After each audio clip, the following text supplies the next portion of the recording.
Hey everyone, and welcome to episode 252 of the JavaScript Jabber Show. This week on our panel we have Aimee Knight.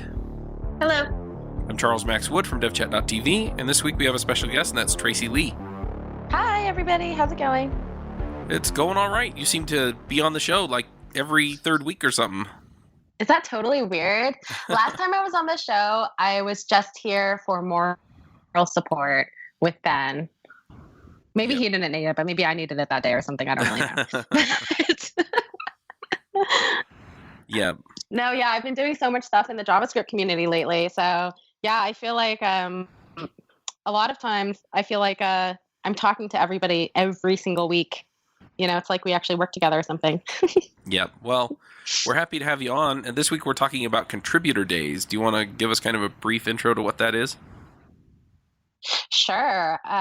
So Contributor Days is this event where we bring together a bunch of really awesome people and we feature different frameworks. So the ones that we have going on are RxJS Contributor Days, Angular Contributor Days, and React Contributor Days. We're also thinking about doing some for React Native, GraphQL, etc. But I think one thing that there's sort of two things. One thing is people in these libraries and frameworks, giving them the ability to connect with large consumers of the different frameworks and libraries and be able to help facilitate conversations that are important. So a great example is for RxJS. They are going to be releasing a new architecture and getting people like the Angular core team or Nuclide, which is part of Facebook, one of Facebook's products, Microsoft, et cetera, in the room and make sure that the decisions that are about to be made have a positive effect on the different consumers. It's going to be good. And then also hopefully helping contributors that contribute to open source that maybe haven't contributed to RxJS, provide them with a way to like get to know the framework or library and actually participate. So Angular is going to be really cool because there's so many huge companies that we never hear about that are using Angular. So getting them to come to contributor days and tell their stories about how they use Angular, it's really going to help the actual open source contributors who are writing the different things for Angular, provide them with like better insight on like, okay, maybe we should be looking at it this way because the largest consumers are actually, we're not addressing XYZ problems. So is this something that you can attend? This episode is sponsored by Compose.io. Databases are arguably the most difficult part of the stack to manage. The last thing you want is to wake up at 4 a.m. because the database failed and you have no backups. Compose has all that covered for you, so rest assured your database is fast, reliable, and always on. It's production-ready cloud databases on AWS and GCP for SoftLayer, so go check them out. You can pick from 9 databases including MongoDB, Elasticsearch, Redis, RethinkDB, MySQL, and one of the latest, ScyllaDB, which is a fast drop-in replacement for Cassandra. All databases come with guaranteed RAM, IOPs, and CPU that auto-scale, automatic daily and on-demand backups, high availability nodes, security you can count on with private VLAN, IP whitelisting, SSH and SSL, two-factor authentication, and much more. Deploy your database in minutes and they'll take care of all of the administrative tasks like patches and upgrades. Setup is fast and easy, so go try them out for 30 days free at compose.com/devchat. So is this something that you can attend virtually, or is this something you would actually have to be at in person? So Contributor Days, you can go to contributordays.com and you can actually apply for Contributor Days. And what we do is we select a very, a handful of people, and some will be remote and some will be in person. It just depends on the framework or library that we're working with. But I think one of the other cool things is we will be recording bits and pieces of it. So at least if you're not able to attend for any reason, you're at least able to get a peek into, like what exactly is happening. Like Aimee, I kind of wish TC39 was recorded just so we could see all the excitement happening there. Totally. Would you like that? That would be awesome. So I will plug another podcast. I don't know if they're still doing it, but Read the Source sounds like something somewhat familiar. Like that was always really valuable when I watched that. Really? Read the Source. What was that about? It's a podcast, and they would have. I'm pretty sure they did it like parts of the Angular, the Angular 1 code base. Oh, They interesting. did there was a Node Streams one that was really, really good, but it's the people that do the web platform podcast. But they would have, one of the main maintainers of whatever library go through the actual source code. Yeah, or they would invite other guests. Like if they did a Ruby one, they might invite some Ruby Rogues guy. And in other words, I was on one of the episodes and we talked about a Ruby project. But yeah, okay. I didn't contribute to that, but I could ask insightful questions because I'm a Ruby expert or something Definitely. like that. You're so modest. That's what they told me. They're like, you're a Ruby expert. I don't know about that. You want to come on our show? Yeah, I'll always do a podcast. But yeah. But I think that's one of the things, I wanted to do contributor days because you hear a lot of complaints about, there's people who are involved in the community who spend a lot of time building relationships and reading through GitHub issues and engaging on Twitter and seeing the latest news, right? But I think for the majority of people, sometimes when decisions are made, you're just thinking, what? Why did you do this to me? So maybe even error functions, in 2015. But hopefully what this does is it helps provide, the video we'll be creating, hopefully it helps provide a little bit of a window into this thing. And hopefully it makes people feel more comfortable or gives them a better understanding of why these decisions are made. Uh-huh. Yeah, go ahead. So yeah, I was going to ask one other question. So is it geared towards people of all levels? Is it going to be somewhat beginner friendly as well? RX Contributor Days, just to give you an idea of the people who are coming for Contributor Days, it's not for people who have never contributed to open source.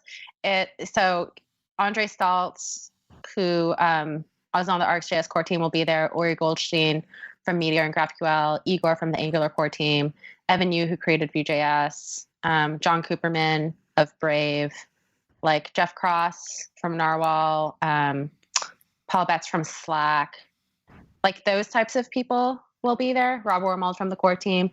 But I think I actually have it on Contributor Days. Apply if you're a senior level developer and know how to contribute, because those are the types of conversations we want to facilitate. But then I've received a few emails already from people who maybe haven't or who are beginner. And I'm trying to figure out for those people who are excited about something like this, how do they get involved somehow? Because I think everybody's always just looking for a way to get involved. Well, and the thing is, I talk to a lot of new programmers. I don't know how that happens all the time, but a lot of the time when I'm talking to them, they're looking at it and they're going, how do I get involved with these projects? Or how, I've contributed to some small projects, but, these seem like big things like RxJS or Angular. They've got, it's a large code base. There are a lot of users and they just don't know where to get involved. And I like the idea of getting together either virtually or in person and just saying, all right, here are all the people that are involved. Let's have this conversation and talk about how we can make this stuff happen. And, then they can sit next to somebody, they can talk about a particular issue they can help with, and pretty soon they're off and running and contributing to that project. And all they really needed was a little bit of, confidence that they were going in the right direction to get the work done. Yeah, there's this one other project that I'm working on. I'm working on way too many projects this year, but I'm sure you guys feel me. It's called this.javascript. And we just did it. Our first one was this Saturday, and it was Mishko from the Angular team, Evan Yu from Vue.js, who else was it? Ben Lesh from RxJS, Matthew Beal from Ember, and then Dan Abramov from React, and then Rob Dodson from Polymer. So all core team members or creators of these different frameworks and libraries. And I think this again goes with the whole idea of if you're deep in the JavaScript community, you spend all your time messing around on Twitter and GitHub, et cetera, you have the ability to know what's going on, but that is not everybody. So creating this platform that allows, we do it every quarter. So creating a platform that allows people to give a 15-minute update of what's going on, even if it's nothing that exciting, right? Uh-huh. And then we do an AMA a month later.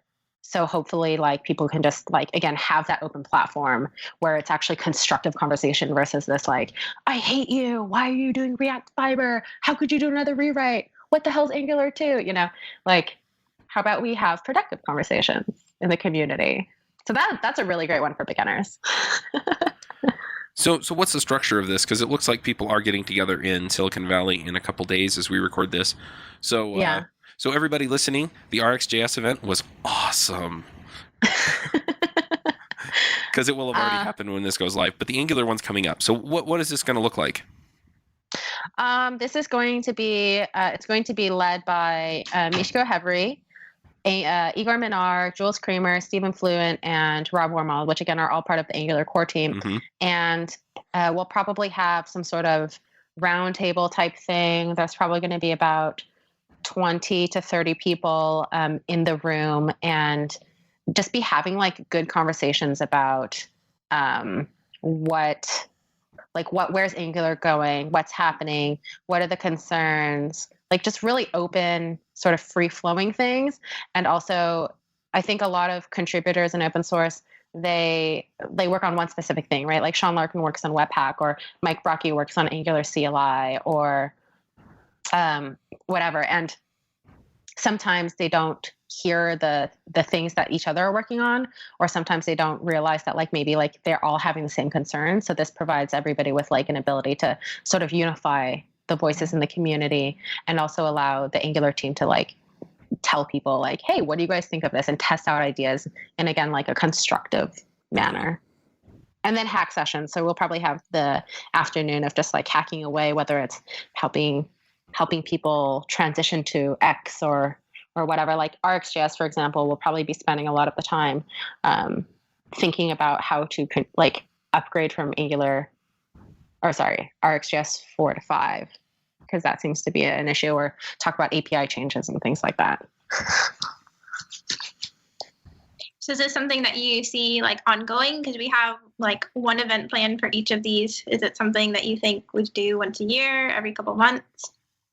We'll probably do it once a year. I like your guys' idea, though, of having sort of more of a beginner level one.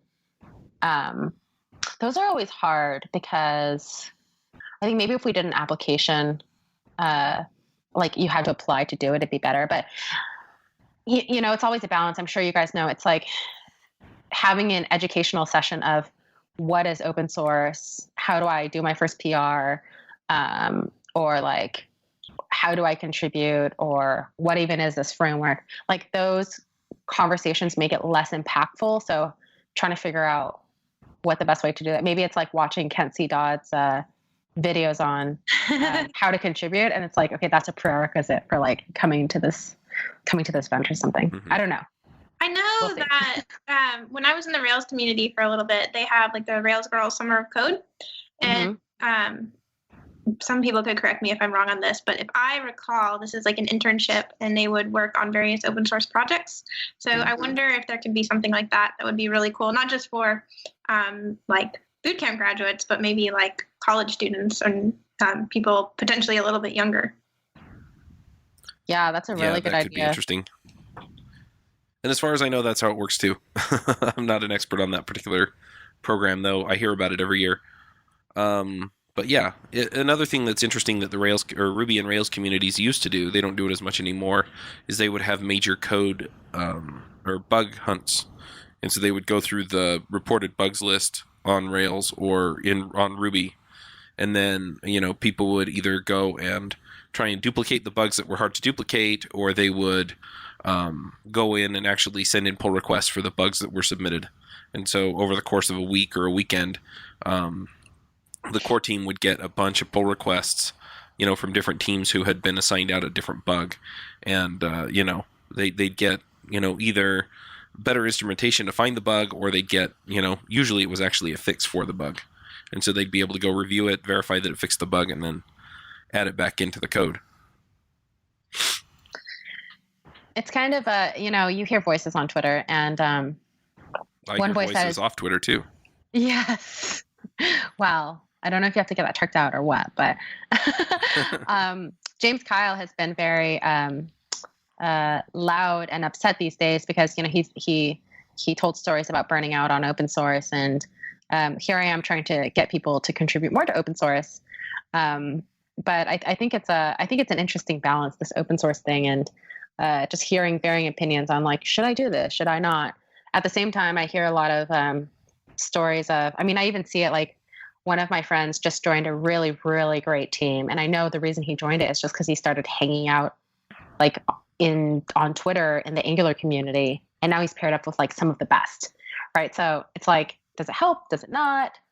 Why do people do this? Like, there's so many conversations around open source related to this topic. Yep. So what are the outcomes that you're looking for from this? I mean, are you looking for a certain number of bug fixes or a certain number of contributions? Are you looking to have people connect to the core teams? Are there other things that you're really hoping occur from this, or is it just fun to get together? It's more for the higher level, making big impactful changes in different frameworks and libraries. So again, bringing in some of the largest consumers of these frameworks and libraries and talking through issues in a way that's constructive. So hopefully improving the libraries and frameworks in that way. Also, another thing is, inspiring people to get a view into what happens behind the scenes, I think is interesting. And also trying to create more empathy and openness to what we do, right? Like, I think everybody tries to be transparent and, we all do our best. Like the Angular team, for example, tries to do their best to let people know of these changes and things like that. But, whenever whenever a project is so big, there's going to be a big percentage of people who are like screaming like, oh my God, I did not know this. How come you didn't tell me about this API change, right? So again, just providing a way for people to be empathetic and realize that like, we're all humans, we're all working on projects, we're all like trying our best to do awesome things. And like, how do we be better people, more constructive, all the warm, fuzzy things that I think are important for us versus like shouting matches on Twitter about why X framework sucks or why this author sucks or whatever. So for people, I was just going to say, that makes sense. So for the people who are, listening to this and considering applying, because I'm looking at the different questions on the website, as far as like the application process, what are you guys looking for if people like want to get in, what should they put in their applications to up their chances? We're looking for people who have actually contributed to open source before and understand that. So, if somebody's like a prolific React contributor and really wants to contribute to Angular or see what's going on there, they already have the tools and the ability to be able to do so and make impactful changes.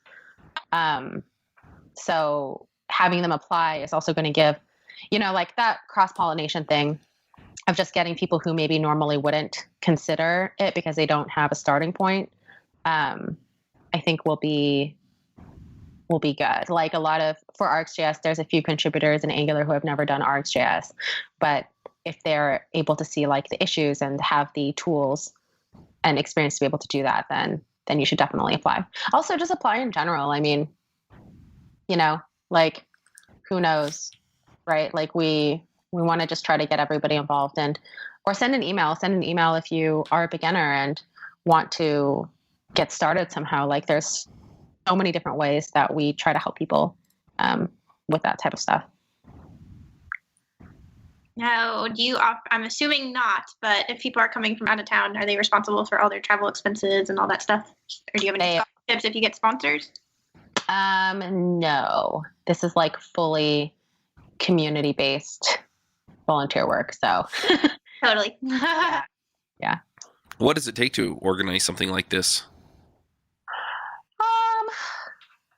I don't know. Probably just organization. Like, I've done so many events before that throwing one together that I don't know, I get excited about isn't that hard. I don't know. What does it take? I guess, it just takes like reaching out to people and putting up a website and figuring it out, but probably getting the right people involved is helpful. I So make it sound easy, but it's not, I'm sure. yeah, one thing that I'm seeing though is that like on the Angular event, Mhm. there don't appear to be any sponsors. So if you've got space reserved in Salt Lake City, I mean you've got to pay for that up front and things like that. So, are you taking a risk on this, or are you hoping that you get sponsors, or is it all just going to kind of work out, do you think? We are looking for a few sponsors to help cover the costs, but most of it, like this is run under this company called This Dot Media, and I have a very understanding co-founder who lets me play and spend some company money, so that's nice.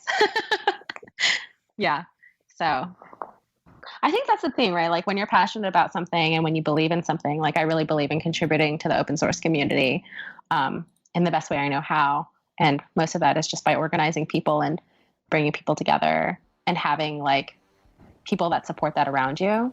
It's much easier to do things in the community. This episode is sponsored by Front-End Masters. Engineers have watched over 2 million hours of Front-End Masters videos to upgrade their skills in the latest best practices in front-end development and Node.js. Popular video courses of theirs include courses on Advanced JavaScript, Angular 2, React, API design with Node, and functional and asynchronous JavaScript. Many of their teachers have even been guests on JavaScript Jabber. Check them out at frontendmasters.com.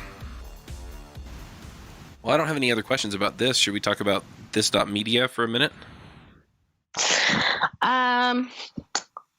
Sure. Or we can talk about, I know Joe initially, we wanted to try to somehow incorporate the crews somehow, like interesting things in the community. Yeah, well, But that's another direction we can definitely go because, I mean, I don't know, usually when it's a code get together, it's something more along the lines of come and learn, show up and listen to talks. And this is a little bit different. And so is NG Cruise. I mean, the venue's different, the format's a little bit different. So yeah, I mean, are you all about these kinds of non-traditional things? Yeah, I think Joe Eames and I are putting together NG Cruise to sort of follow the theme of doing like more random, interesting things in the community. And quite honestly, sometimes like Charles, you've been in the community for quite some time. Like, do you ever just do things because you want to amuse your life? Like, just because you're going to do things, so you might as well do things that interest you? Oh, totally. I mean, that's why I go to CES every year. They have VR and, self-driving cars and all kinds of interesting stuff there. But at the end of the day, the excuse is, oh, there's stuff here that'll interest my audience. But the reality is that there's really nothing there that's going to deeply impact anybody. I just like to go and talk to people about cool technology. I think that's kind of the whole thing for NG Cruise for us. And like anything, this.JavaScript contributor days, it's you can do the same thing, right? You can do the meetups, you can do the conferences, but at the end of the day, this is our life. And, if you're spending most of your life focused on things like JavaScript or building your career or whatever, like hopefully it's interesting and amusing to you. So NG Cruise is not only a thing that we think would be interesting because it's fun, but also like the conversations and bringing together community with like a rock star list of speakers for 5 days is something we're excited about. Like most conferences, I'm sure you guys know, if you stay at the conference hotel, you're more likely to run into random people in the hallways, more likely to have drinks with random people, right? Versus if you stay elsewhere.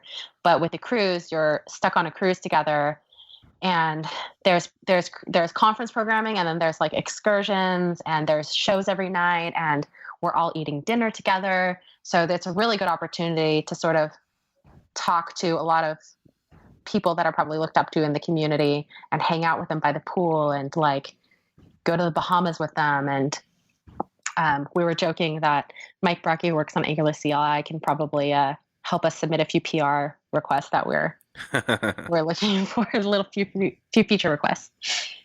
Yep.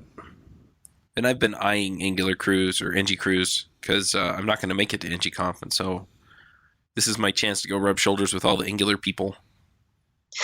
Yeah. NG Cruise is presented by NGConf. So since NGConf is fully sold out, we're basically saying like, hey, come on the cruise. It's also surprisingly cheaper than going to a regular conference because all your food's included, all your like playtime is included, right? Transportation, everything. And you're basically like, you're going to spend the cost of the cruise on booking a hotel.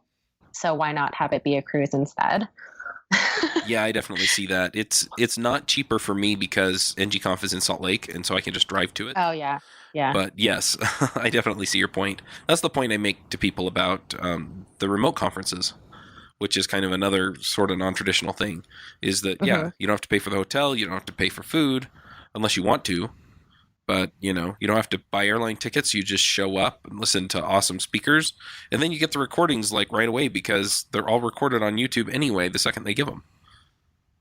Yeah, I love what you're doing with remote conferences. I think before we even met, like through JS Jabber, I remember seeing remote conf and thinking like, what a great idea. I mean, to be able to gather so many people together like that and have those conversations. Yeah. Why do you do it, by the way? Why do you do not? Yeah. Well, there were a couple of things. One was that initially I went to a podcasting remote conf, and it was 3 nights, 2 hours a night for 2 weeks. You know, so there were 6 nights and there were 12 talks, and it was fun, and I got to connect with a bunch of people. But for the most part, it was, hey, look, I can get all these people together without actually making any of them travel. And then I figured out, if I attach a Slack room to it, then they'll actually talk to each other, which is also awesome. At the last remote conf, I actually did a roundtable Google Hangout as well. And so I just, you know, as people showed up, I just rotate people in and out if they wanted to talk. And, you know, all of this is just, hey, look, we can totally connect.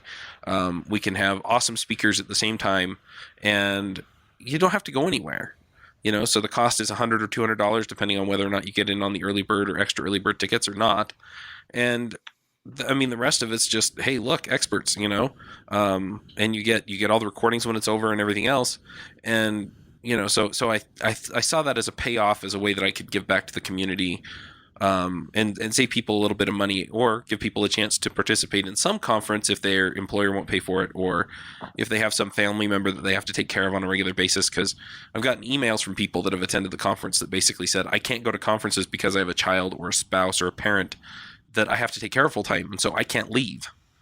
And, you know, so they were able to essentially plug into their computer and attend the conference, and then wind up chatting with the other attendees on Slack. Or, you know, I had a forum before that, and, you know, but anyway, they were able to connect with people, and they're like, yeah, I mean, it's not quite the same as being there in person, but it's, you know, it's better than nothing. And the fact that I can go, and I can rub shoulders with people who are expert enough to actually get selected to speak at a conference is really cool. Right. That's really cool. I like that. Yeah. So the payoff for me is usually centers around the people. So it makes a difference for people, and that's the payoff for me. Yeah. I feel the same way. It's all about just helping out the community in a way that you get those warm, fuzzy stories. Because like, then your life means more than whatever else you do, you know? Well, the podcast is the same way. You know, I go to a conference and somebody comes up and says, I was able to make a career change into coding because I listened to your show, and then I had answers to interview questions, or that's really cool. You know, just stuff like that. I mean, you know, I had one guy that told me that he was living out near San Francisco, and he basically said, yeah, I got to move from the bad part of town to the good part of town with my kids, you know, because he made a career change. Or, you know, just people who feel like they've leveled up, or we talk about some soft topic that improves somebody's relationship with their boss. Ruby Rogues, we did an episode on depression, and I got about a half dozen emails, and I still have people come up to me and say, I listened to the episode on depression. I realized that I had a problem, and I went and got help, and my life is immensely better. You know, and it's, you know, I mean, big payoff. You know, it's like, okay, you know, it matters. I'm not just doing this to, you know, collect sponsorship checks. I'm not just doing this to be famous. I'm doing this because, hey, you know, I have people come up to me and tell me that it makes a difference for them. So, you know, all of this, the conferences, the podcasts, if I put out any courses, you know, I'm working on a course right now, you all that stuff is out there so that I can make a difference for people. And sure, I make money on some of it, but I kind of have to in order to pay the bills. So Yeah, I feel the same way. I think it's very interesting the way the open source community works. Like if I make code contributions, those are like, yeah, you spent X amount of time and it's great. People don't even think, they congratulate that. But then I think sometimes when I do things just, for the people aspect, right? Like the cruise, for example, or any of these other things, a lot of times I just spend my own money on it because I believe it's a good thing, right? I believe it's something that's going to be positively impactful, and it's something I want to spend my time doing. But sometimes it's a thankless job. Most of the time it's because of those stories here and there that you get, those like warm, fuzzy things. And, I recently am spending a lot of time in Raleigh, and there's a lot more junior developers that come out versus the Bay Area, which are mostly senior developers that come out and that I hang out with. Mm-hmm. And to see people transform from being so scared and like shaking when they're talking because, I've sort of like nudged them on stage, right? Mm-hmm. To, right. And it's like, oh my God, it's the cutest thing ever. Like this one girl was so cute. She just stopped in the middle of her presentation once and just looked at everybody and like waved and said hi, like, cause she was so nervous. But like to see that type of transformation and to see that type of impact you're able to like have on people, and make people's lives better. Like that's really like the warm fuzzies that I get out of anything I do, really. Yep. Well, is there anything else we should talk about before we do picks? I don't have anything else. Let's take a break from this episode and really quickly talk about finding a job. Searching for a job can feel stressful, scary, and time-consuming. Pushy recruiters try to sell you on roles you don't actually want, and the job boards make you feel like you're throwing your resume into a black hole, never to be seen again. And sometimes you go all the way through an interview process just to find out at the very end that the salary offer or company culture doesn't match what you're looking for. Well, there's a solution. Hired.com is the world's most intelligent talent matching platform for full-time and contract opportunities. They make the job search faster, focused, and stress-free instead of endlessly applying to companies and hoping for the best. Hired puts you in control of how and when you connect with compelling opportunities. And after completing one simple application, top employers apply to you.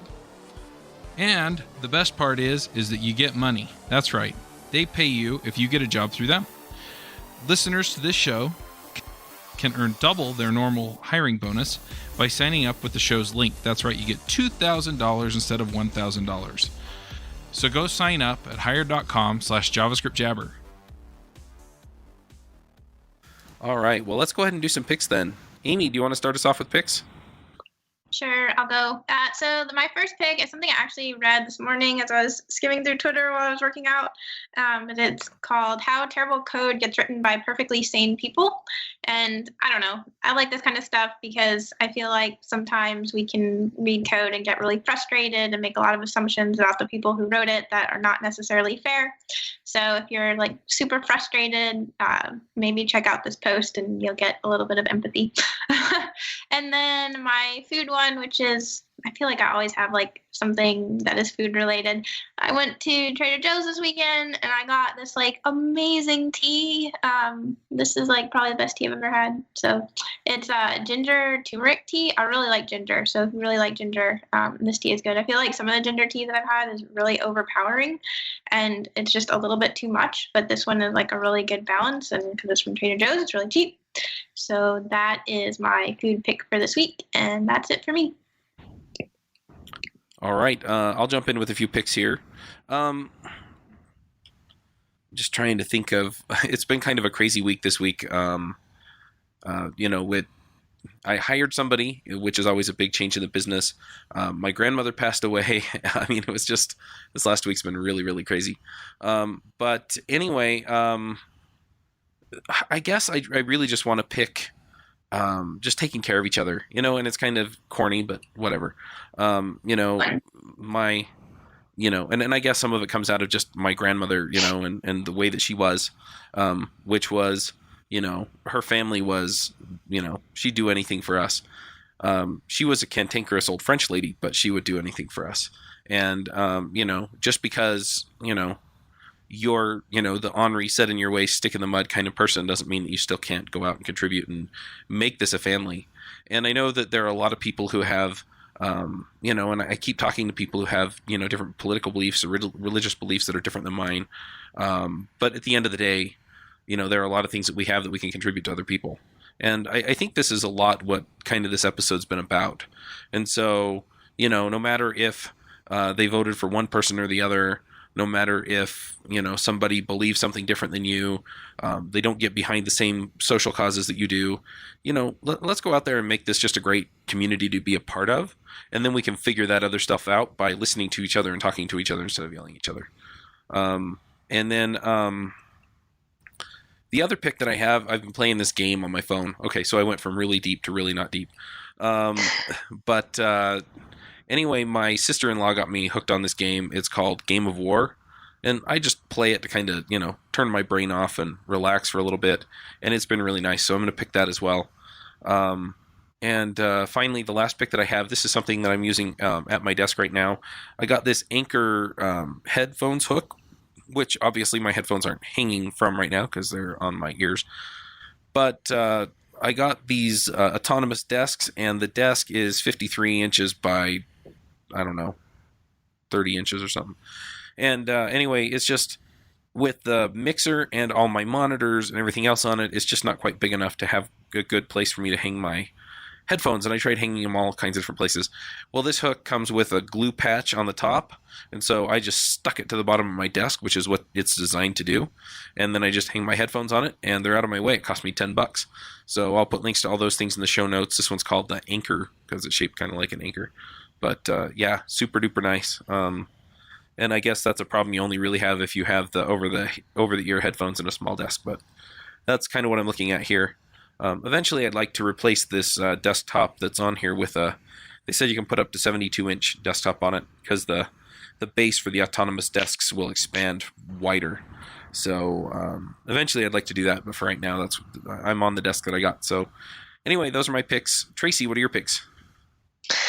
So my first pick, which I liked your pick, by the way, just be nice to each other. That's so important.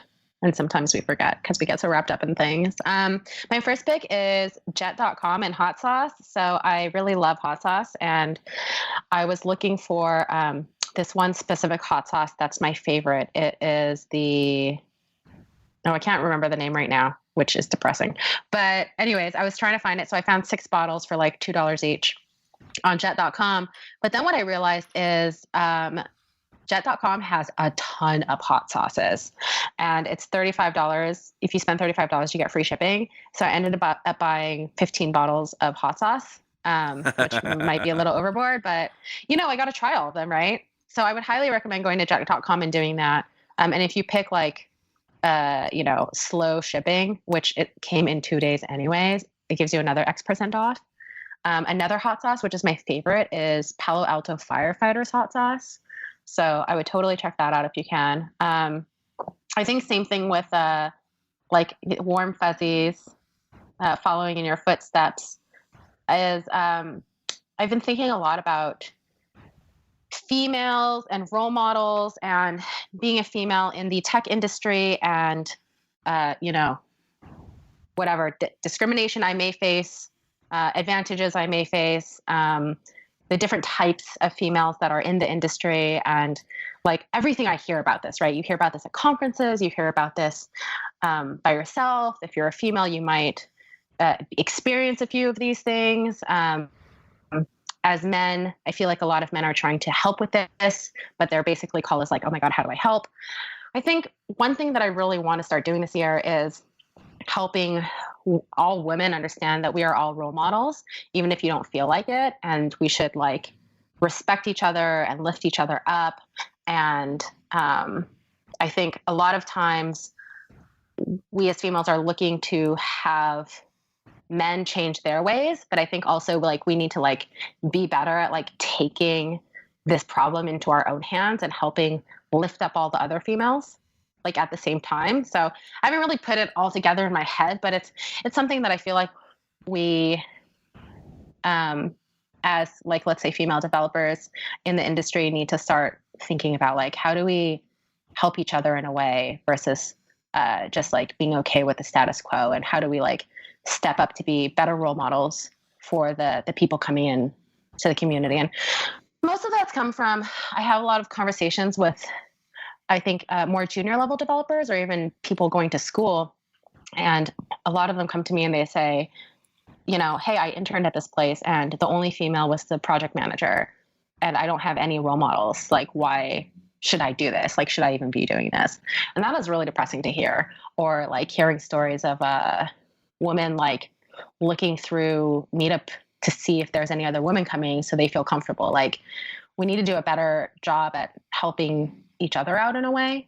So I don't know. It's like a random call to action, but you know, if you want to talk about it more, let me know. You can find me on Twitter at Lady Leet, because I want to solve that problem somehow, or somehow help the cause better than I am.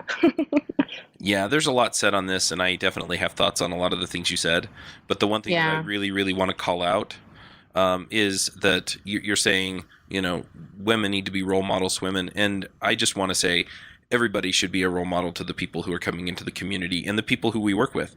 Because ultimately, you know, I've met women who went and worked at a place and they didn't feel comfortable there, didn't feel welcome there. They felt, you know, all the things that you've heard, you know, on the internet about. Mm-hmm. And then I know other women, they go and they work on a team and it's all men, but you know, those guys are good to them. They treat them well. They, you know, they feel welcome. They feel like they're part of the team. They feel like they belong there. And I think a lot of it just comes down to how we treat each other. And, you know, the men have just as much responsibility to be role models as the women. You know, in those difficult situations, I think it definitely helps to have another woman that you can look to as a role model or some kind of support. But it's everyone's responsibility to make this a welcoming place. Yeah. I mean, it's amazing, right? Because I think a lot of people don't view themselves as role models, but like, we actually are all role models and we are all examples for what the community perceives, you know, so. Yeah, every time you have a new person join your team, every time you have a new person join the community, I mean, what they see is the new normal for them. And so we're all role models in that way. It makes me so happy. This is something I'm trying to figure out how to do this in a way that's constructive for us in the future. I also, so I'm talking about this. I'm going to add my little tidbit here for like 60 seconds. So the one thing that I would like to add to our little side conversation here is, because I see this happening with a lot of newer developers, friends and stuff like that, is if you come into this field and you have like certain hobbies or passions or things that you think don't fit the developer mold, don't feel like you have to change for the industry. I think it's amazing to have all kinds of people with all different backgrounds. Like, for instance, the place I work now, I have 3 women on my team, and it is absolutely amazing. I have, like, one of my coworkers is very talented, very smart, and she goes and gets manicures every week. Like, that was something when I came into this field, I thought, like, you know, developers can't do that. So, and I specifically had people like come up to me from time to time and say, you know, well, if you want to succeed, you know, you really have to like kind of be a BITCH, for lack of better words. And I just thought that was terrible advice. So don't feel like you have to be a certain way to be successful. Yeah, well, and the community misses out if you're not who you are. Exactly. We need all kinds of people from all different backgrounds. So just stay true to who you are and bring that, because it just increases diversity, not just like gender and race. So. Yeah, well, and I would argue that personal experience and background and the way you think, you know, the diversities in those ways are the things that, you know, actually create the measurable differences in the work we do. You know, you seeing a solution to a problem that I don't see, you know, it's not because you're a woman or because you're different race than me. It's because you were raised different and you look at things different and you see the problem differently. You know, it's just these external factors, you know, lead us to, you know, see things in different ways and color that experience some. You know, so come in, be who you are, and it's we need it. Yep. All right. Virtual hug. All right. Well, I'm going to go ahead and push this one over the edge. Thank you for coming, Tracy. Thank you. Thank you for having me. All right. Well, always good to have a girl on the show. Yes.